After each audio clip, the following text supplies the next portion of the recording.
우리의 신앙생활을 좀먹게 하는 것 중에 하나가 절망입니다. 마음이 낙심이 되어서 일어나지 못하는 것이 큰 어려움이죠. 어려운 것도 힘드는 것이지만 어려움보다 더 어려운 것은 절망하는 마음입니다. 베드로는 흩어져 있는 나그네들, 예수 때문에 핍박당하고 예수를 믿고 예수를 섬긴다고 하지만 정처 없이 떠돌아다니는, 어디에 살아야 할지 알지 못하고 오늘은 이곳에 내일은 저곳에 가야 하는 나그네들에게 사랑하는 편지를 쓰게 됩니다. 그의 마음속 깊은 곳에서 나오는 그의 마음에 있는 표현을 담아서 편지를 쓰면서 그들을 향하여 소망을 가질 것을 이야기를 합니다. 앞으로 더 큰 핍박이 있을 것을 보여주면서 그들에게 주시는 메시지의 핵심은 소망이었습니다. 핍박당하고 있었던 나그네들, 정처 없이 떠돌아다닌다고 이야기하고 있는 그 나그네들에게 무슨 소망이 있겠어요? 아니, 소망을 이야기한다면 무슨 말을 해야 그들에게 소망을 가질 수 있고 위로가 될 수가 있겠습니까? 경제적으로 어려움을 당하고 있는 사람들에게 소망이 무엇일 것 같습니까? 돈을 줘야 되는 거 아니겠습니까? 여러 가지 건강 때문에 어려워하는 사람들에게 소망이 무엇이겠습니까? 병이 낫는 것 아니겠습니까? 가정의 문제와 어려움 때문에 절망적으로 있는 사람들에게 소망이 무엇이겠습니까? 오늘 가정의 문제가 해결되는 것 아니겠습니까?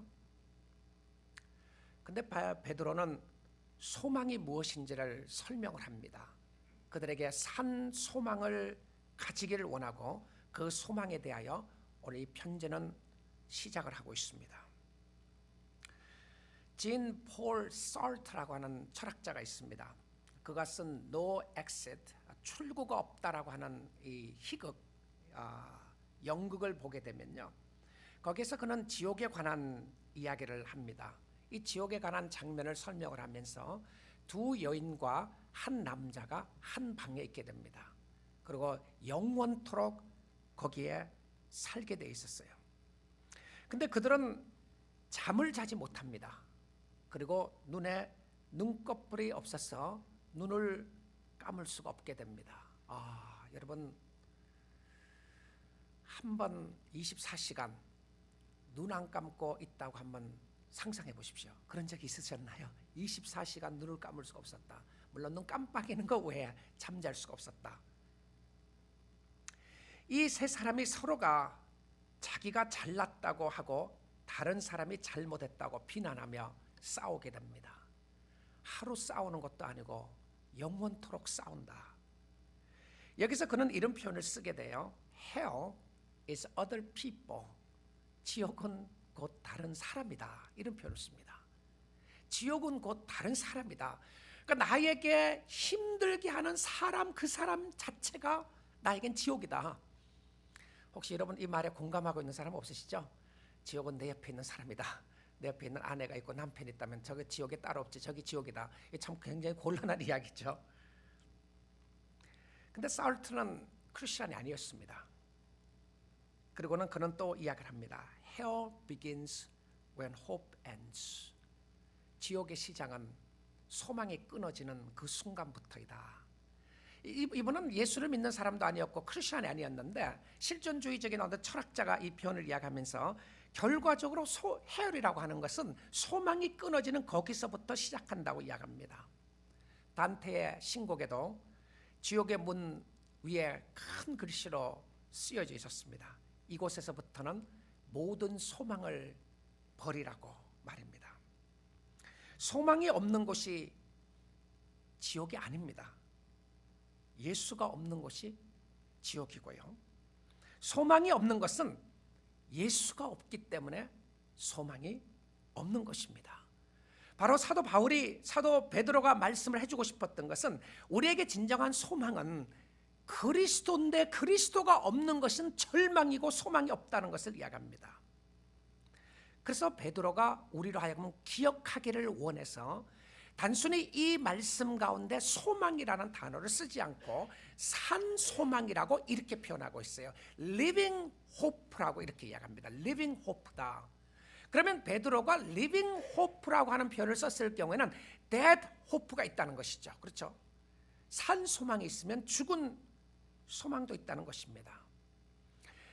여러분, 일반적으로 우리가 소망한다고 하면 어떤 모습으로 생각을 하느냐 하면 어떤 wishful thinking을 이야기합니다. 그렇게 되었으면 좋겠다고 하는 소원을 이야기할 때 소망한다고 그래요. 특별히 영어적인 표현은 더 그런 표현이 분명합니다. I hope so. I hope she's okay. I hope. 여기 I hope이라고 했을 때는 그렇게 되었으면 좋겠다고 하는 내 마음의 어떤 열망과 내 마음에 바라는 소망이 있었던 것을 이야기합니다. 자, 근데 이것을 생각해 보게 되면 내가 I wish, I hope something would not happen, 이런 일이 일어나지 않았으면 좋겠다고 하는 것은 사실은 확실한 사건에 근거하는 것이 아니라 단순한 기대치를 말했습니다. 사도 베드로가 예수가 우리의 산 소망이라고 이야기했을 때에 어떤 기대치를 이야기했을까요? 베드로는 바로 소망이라는 것을 어떤 주관적인 나의 바람이 아니라 소망의 대상에게 소망을 걸어야 함을 이야기합니다. 그러니까 대상이 누구인가가 중요했음을 말하고 있다는 것이죠. 소망은 소망하는 행위나 상태가 아니라 소망의 대상을 의미합니다. 예수님 안에 있는 소망을 산 소망이라고 그렇게 표현했어요. 산 소망이라고 하면 죽은 소망이 있는 것인데 죽은 소망은 무엇인가요? 내가 마음대로 원하고 생각하고 바라는 것입니다. 이것이 이루어질 수도 있고 이루어지지 않을 수도 있다는 것이죠. 내가 부자 되기를 소망한다. I hope I could be rich. 나는 부자 됐으면 좋겠다. 소망하는 거예요. 근데 사실 여러분, 소망했기 때문에 부자가 되는 것이 아닙니다. 그렇잖아요. 모든 여건이, 상황과 형편이 맞았기 때문에 그렇게 된 것이죠. 사실 소망했던 대로 이루어진다고 하면 소망하지 않는 사람은 아무도 없어요. 나는 좋은 크리스천이 되기를 원한다. 나는 크리스천이 되기를 소망한다. 내가 좋은 크리스천이 되기를 소망한다고 하는 나의 어떤 감정적인 desire, wishful thinking, 내가 원함에 가지고 그렇게 이루어지는 것이 아님을 알게 됩니다. 베드로는 산 소망이 무엇이고 죽은 소망이 무엇인지 그의 마음에 깊이 체험했던 사람이었습니다. 베드로는 자기의 가지고 있었던 배와 그물을 버리고 예수님이 자기를 따라오라고 했을 때 다 버리고 예수님을 따라갔습니다. 그리고는 베드로는 예수님께 자기의 모든 인생을 걸게 됩니다. 베드로뿐만 아니라 많은 제자들은 자기네들이 이루고 싶은 꿈이 있었습니다. 예수를 통하여 하고 싶은 것이 있었어요. 보리떡 5개와 물고기 2마리로 5,000명을 먹였을 때에 그들은 놀랐습니다. 이야, 이런 사람이 나의 스승이구나. 내가 이 사람의 제자라고 하는 것이 너무나도 영광스럽다. 그런데 그 영광스러운 뒷면에 무엇이 있었느냐면 예수님께 순종하는 마음이 있었던 것이 아니고 예수님을 왕으로 추대하기를 원합니다. 예수님이 왕으로 추대함을 받게 되어서 왕이 되면 자기네들이 전부 다 한 자리씩 하려고 생각하고 있었어요. 유대인의 왕이 됨으로 말미암아 자기는 예수의 제자였으니까 예수가 이 땅에서 한 자리씩 다 줄 것이라고 생각을 했습니다. 그런데 느닷없이 예수님이 뭐라고 그러시냐면 내가 죽는다는 거예요. 아니, 다 버리고 예수님을 쫓아갔는데 죽는다고 하니까 말이 안 되는 것이었습니다. 그래서 예수님은 가끔 제자들에게 이야기해요. 너희들이 내 말을 알아듣지 못한다. 왜 이렇게 너희들은 나와 함께 있으면서 나를 모르는가? 예수님이 이야기했던 모름은 예수님과 제자들이 함께하지 않았어가 아니었습니다. 영적인 눈이 떠지지 않았던 것이죠. 근데 그 영적인 눈이 떠진다고 하는 것이 무엇이었나요? 예수님의 죽으심과 부활에 관한 부분이었습니다. 오늘날 많은 사람들이 예수를 믿고 교회를 다닙니다. 그리고 그들은 소망을 합니다. 예수를 통해서 무언가를 얻기를 원합니다. 근데 그 얻고 싶은 것이 정말 자기의 욕심을 채우는 것이었다면 여러분, 예수 믿는 것 너무나도 실망하게 될 것입니다. 예수 믿다가 실망한 사람들도 꽤 있죠. 왜 실망하게 되죠? 왜 낙심하게 되나요? 물론 예수 믿기 때문에 어렵고 힘든 부분 때문에 그럴 수 있습니다. 사실은 어렵고 힘든 부분보다 더 힘든 것은 내가 소망했던 대로 이루어지지 않았기 때문에 그런 거 아니겠어요? 그렇지 않습니까? 내가 원하는 대로, 내가 하고 싶은 대로 예수를 믿고 나서 안 되는 거 아니겠어요? 예수 믿으면 세상에 잘 된다고 누가 그래서 예수를 믿었더니 그러지 않는 모습을 당할 때에 도대체 하나님은 나에게 어디 계신가? 예수는 어디 있는가? 나는 무엇을 하기 위해서 주님을 섬기는가? 이런 질문을 하지 않을 수가 없는 모습들이 우리에게 있지 않습니까?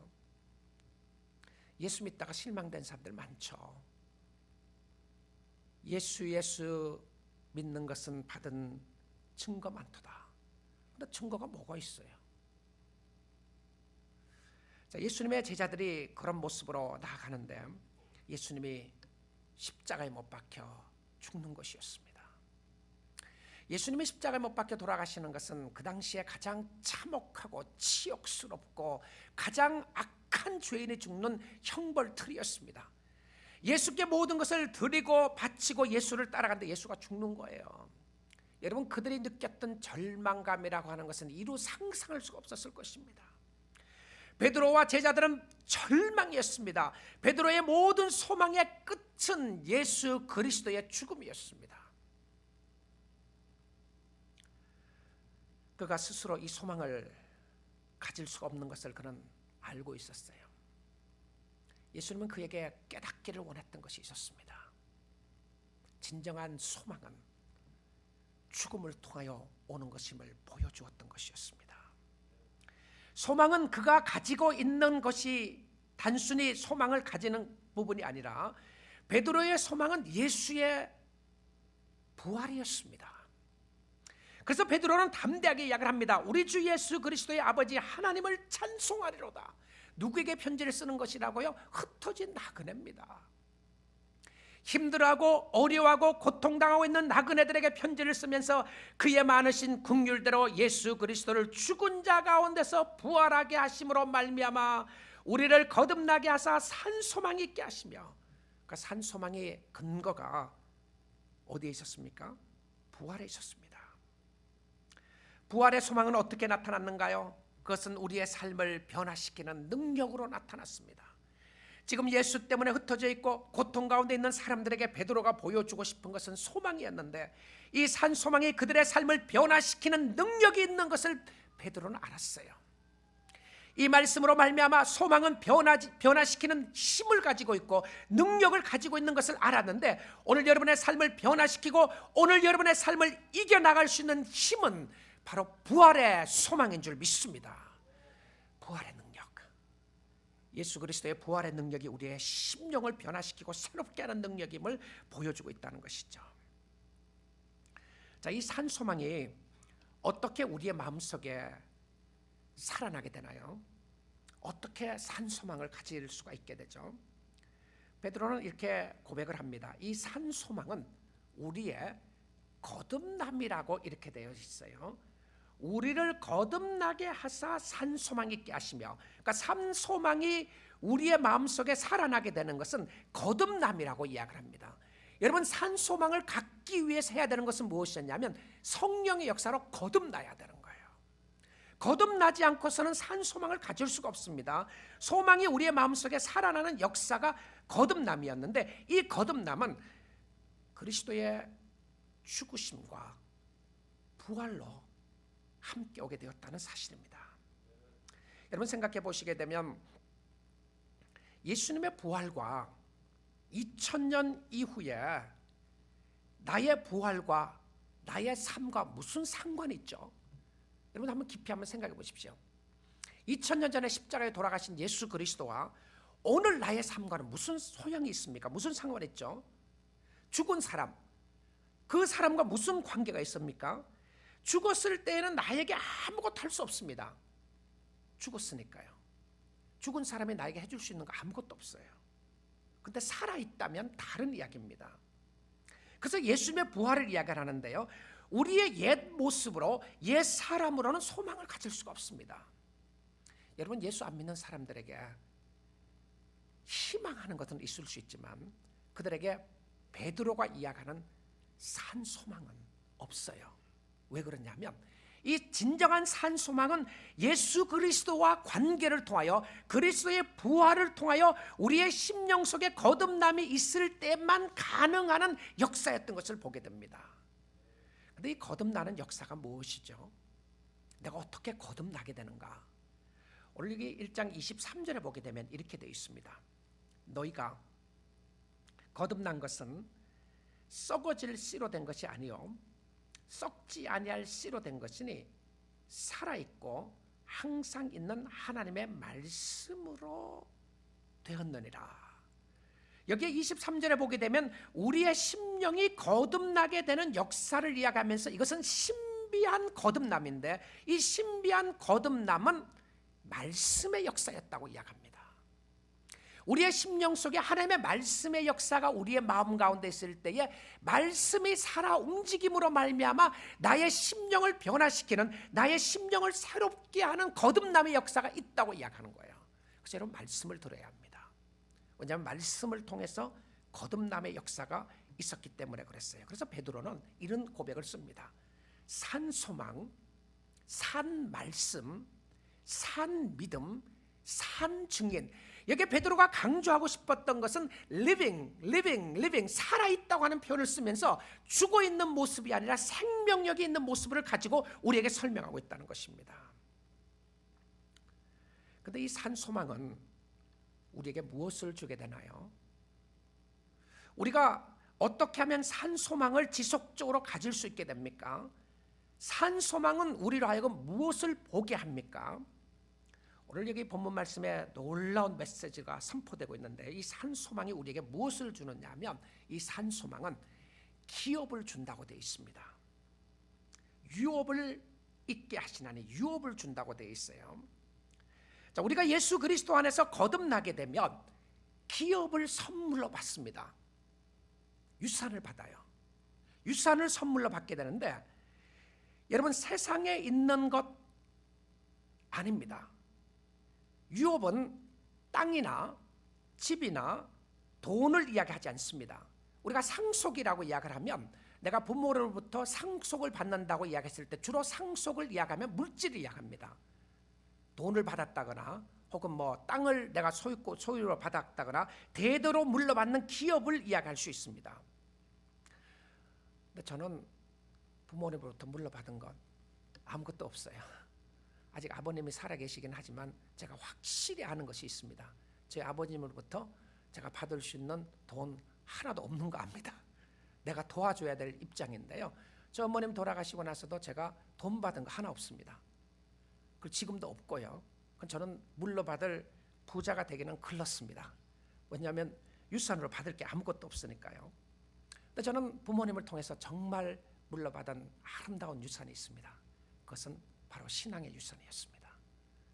어머님, 아버님의 눈물의 기도와 예수를 믿는 것이 무엇인지, 왜 예수를 믿어야 하는지, 주님을 섬기는 것이 무엇인지 그런 아름다운 믿음의 유산을 물려주었어요.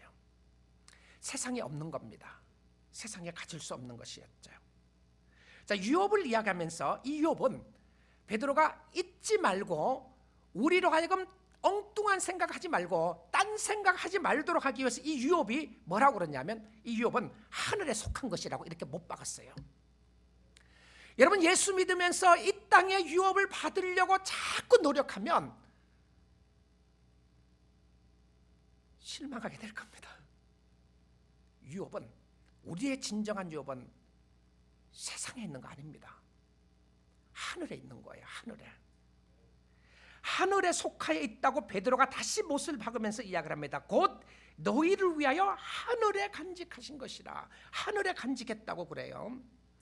자, 이스라엘 백성들에게 유업을 이야기를 하면 하나님께서 아브라함을 택하시고 이제 너로 하여금 민족에게 백성들에게 축복의 대상이 되기를 원한다고 이야기를 하시고 하나님이 아브라함에게 유업을 약속하셨습니다. 근데 아브라함에게 유업을 약속하시면서 그 유업이 무엇이었느냐 하면 바로 땅이었어요. 가나안 땅이었습니다. 그래서 내가 너희를 약속의 땅으로 인도하여 낼 것이다 라고 하는 약속을 여러 번 하고 가나안 땅으로 들어가게 됩니다. 자, 이스라엘 백성들이 나중에 이제 가나안 땅에 들어가서 12지파들이 땅을 나누게 되고요, 나누면서 유업을 다 받게 됩니다. 자, 여러분 이 생각을 하면서 아니 구약 성경에는 땅을 줬다고 왜 신약 성경에는 땅을 안 주냐, 이거 정말 예수 잘 모르고 하는 소리입니다. 이건요. 왜냐하면 만약에 우리가 하나님께서 이 땅에 사는 동안 이 땅의 것들로 줬다면 영원한 거 유업으로 받을 게 없는 거예요. 그러면 구약 성경에 분명히 땅을 유업으로 주었음에도 불구하고 그 땅이 유업이 아니었다는 것을 구약 성경에 누누이 강조합니다. 그것이 땅을 나눠주면서 첫 번째 나타났던 모습이 무엇이죠? 레위 지파에 관한 부분이었습니다. 땅을 다 분배하고 났었는데 레위 지파에게는 땅을 안 줬어요. 안 주면서 예수님이, 하나님이 뭐라고 그랬죠? 너희들에게 기업은 내다. 하나님 자신이, 하나님이 그들의 기업이기 때문에 땅을 주지 않았어요. 자, 그리고 나중에 시편 기자들도 이야기합니다. 시편 73편에 보게 되면 아삽이 이야기하는 고백 속에서도 여호와 하나님이 나의 기업이라고 하는 표현을 쓰게 됩니다. 그러니까 정말 주님이 원하셨던 것은 땅의 모습이 아니었어요. 왜냐하면 땅에 들어갔는데 그 땅이 젖과 꿀이 흐르는 땅이었는데 젖과 꿀이 흐르도록 했습니까? 아니었거든요. 흉년이 들게 되고요, 가뭄이 들게 되고 그들은 죄를 짓게 되고 어려움을 당하게 되었습니다. 그래서 결과적으로 그들은 70년 동안 쫓겨나게 됩니다. 땅에서요. 그로 말미암아 그들에게 보여주기를 원했던 메시지가 무엇이었습니까? 하나님이 기업이었다는 것을 보여주기를 원했던 것이었습니다.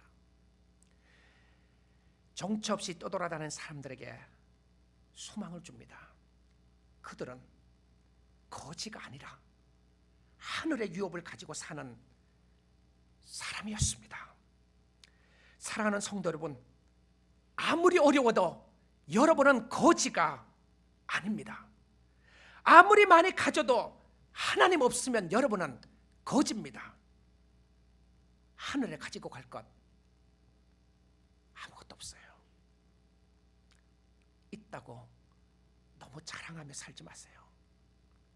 없다고 너무 절망하며 살지 마십시오. 우리의 유업은 하늘에 있는 줄 믿습니다. 우리는 아무것도 없는 사람들이 아닙니다. 집이 없다고 너무 염려하지 마시고요, 오늘 여러분이 갖고 싶은 차가 없다고 너무 걱정하지 마시고요, 바로 여러분이 그 마음이 들 때마다 여러분 나라 하늘나라에 유업이 있는 하나님을 바라보시고 하나님을 찬양할 수 있기를 주님의 이름으로 축복드립니다. 근데 베드로가 그 유업이 뭔가에 대해서 설명을 안 해요. 오늘 이 본문 말씀에서는요, 무언가에 대하여 말하지 않고 어떤 것인가에 대해서는 이야기합니다. 그러니까 정확하게 그것이 무엇인가는 이야기하지 않지만 어떤 모습인가는 이야기를 해요.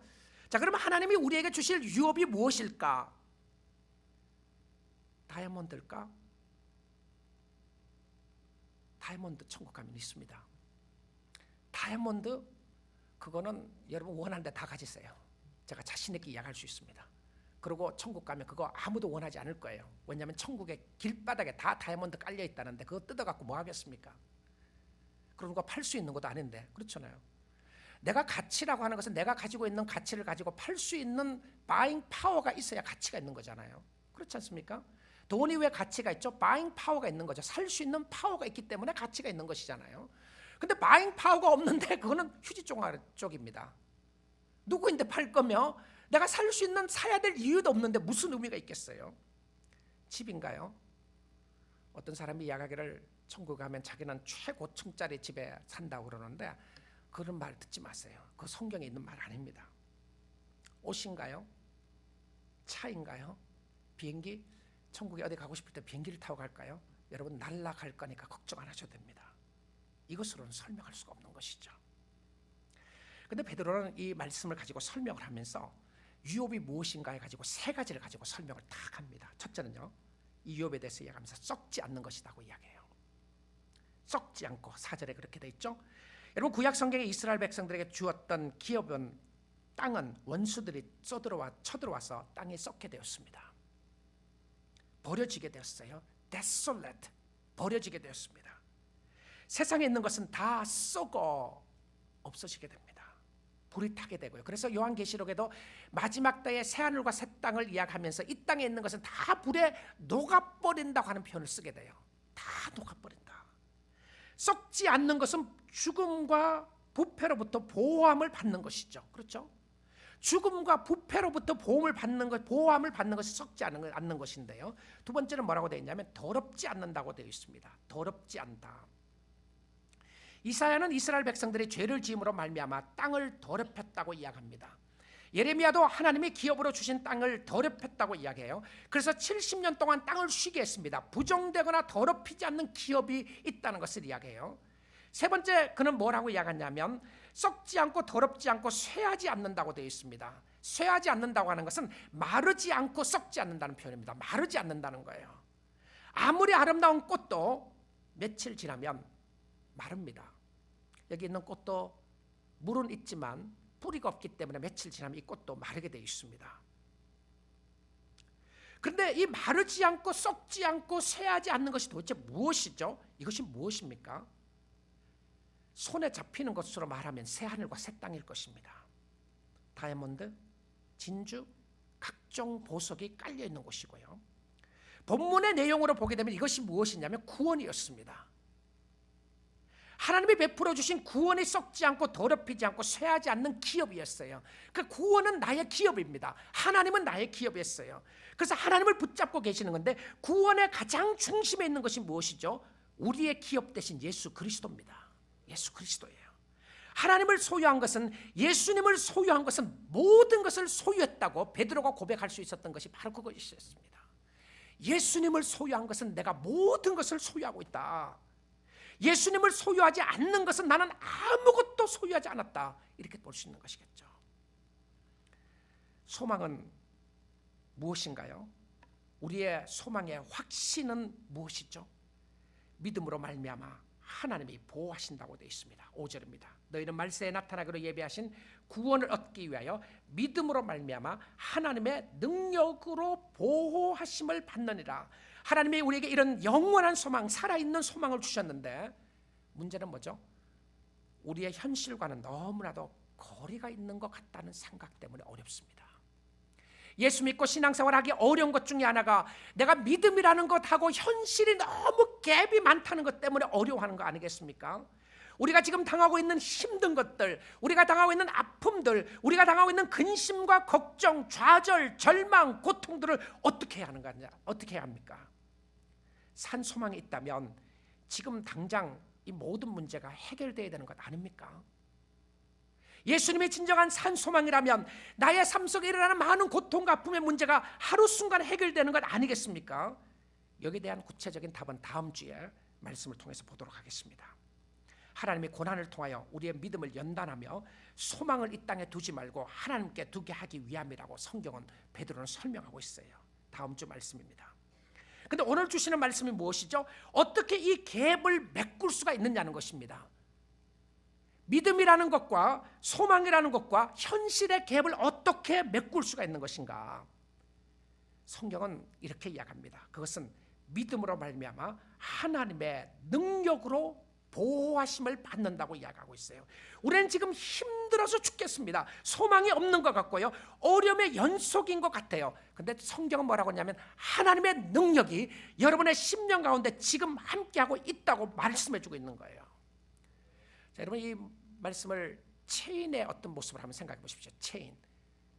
그 체인을 생각해 보게 되면 천지가 창조되기 이전에 하나님의 구원 계획이 있었습니다. 그 구원 계획 속에 내가 있었어요. 그리고 2000년 전에 예수 그리스도가 십자가의 죽으심으로 말미암아 구원을 완성하셨습니다. 내가 믿을 때에 성령께서 나의 구원을 나의 삶 가운데 적용시켜 주셨습니다. 따라오시죠? 자, 근데 지금 어려운 거예요. 자, 여러분 영원한 체인의 라인을 본다면 하나님의 계획 속에 하나님이 계획하시고 예수 그리스도를 통하여 구원을 완성하시고 성령의 역사로 말미암아 구원을 우리의 삶 속에 적용해 주시고 지금 어려운 거예요. 근데 성령께서는 뭐라고 그러시냐면 지금부터 영원까지 지켜주실 텐데 그 지켜주는 끈이 뭐라고요? 한 끈입니다. 하나예요. 하나라고 설명하는 거예요. 지금 끈이 떨어져 있는 것이 아니고요, 지금 한 끈 속에 묶여져 있다고 하는 것입니다. 이 땅에 사는 동안 사단의 역사가 성령의 역사와 함께 갑니다. 지금 하나님은 무엇을 하고 있는가요? 구원받은 자녀들을 하나님의 능력으로 지금 보호하고 계신다는 거예요. 보호하고 있다는 것은 어려움이 없다는 것이 아닙니다. 보호하고 있다고 하는 것은 끝까지 지킨다는 것입니다. 무엇을요? 여러분의 구원을, 여러분의 소망을 하나님이 끝까지 완성해 주시고 하나님이 여러분에게 기업을 주실 줄 믿습니다. 이것이 우리에게 주시는 소망이었습니다. 이런 관점으로 보게 되면 어려움이 아니라 하나님을 붙잡고 살지 않는 것이 가장 큰 어려움입니다. 어려움이 아니라 지금 하나님 신뢰하지 않고 믿지 않는 것이 어려움이고 절망입니다. 이 땅에 사는 동안에 핍박이 있고 사단의 역사가 있고 아픔이 있고 죽음이 있습니다. 그런데 이것이 하나님이 우리를 묶어놓은, 연결시켜놓은 체인에서 끊지 못합니다. 세상의 그 무엇도 우리를 그리스도의 사랑에서 끊을 수가 없습니다. 그런데 끊어질 수 있는 것 하나가 있어요. 그리스도에게서 끊어질 수 있는 요소가 하나가 있습니다. 존 파이퍼 목사님은 그것은 바로 믿지 않는 것이라고 이야기했습니다. unbelief라고 이렇게 이야기를 했어요.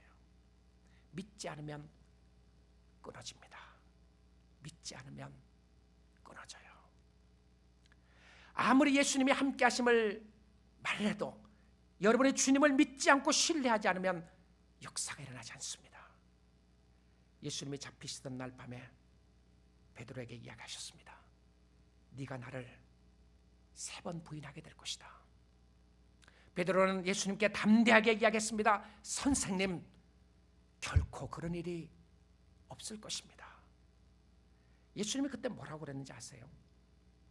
예수님이 베드로가 부인하지 않을 것이라고 담대하게 이야기하는 베드로를 향해서 예수님이 뭐라고 그랬는지 아십니까? 누가복음 22장 31절에서 보면 이렇게 이야기하셨습니다. 시몬아, 시몬아, 보라, 사단이 너희를 밀가불듯 하려고 요구하였으나 그러나 내가 너를 위하여 내 믿음이 떨어지지 않기를 기도하였노니. 기가 막힌 예수님의 놀라운 신비한 고백이었습니다. 내가 너의 믿음이 떨어지지 않기를 기도하였노니. 무엇이죠? 어떤 경우에는 배신도 아니었어요. 절망도 아니었고 힘들고 어려운 것이 아니라 그 상황 속에서 끊어지는 믿음이 있으면 절망이라는 것이었습니다. 믿음을 지켜야 합니다. 어떤 상황 속에서도 사랑하는 성도 여러분, 믿음으로 살 수 있기를 주님의 이름으로 축복드립니다. 너무 어렵다고 믿음 저버리지 마십시오. 너무 잘 된다고 믿음 저버리지 마십시오. 그러면 끊어집니다. 오직 의인은 믿음으로 산다고 되어 있습니다. 환경이 흔들리고 사람들로 하여금 실망하고 어려워도 믿음으로 주를 바라볼 수 있기를 주님의 이름으로 축원드립니다. 오늘 믿고 있으면 이것도 예수님이 기도하셨기 때문에 믿고 있는 것입니다.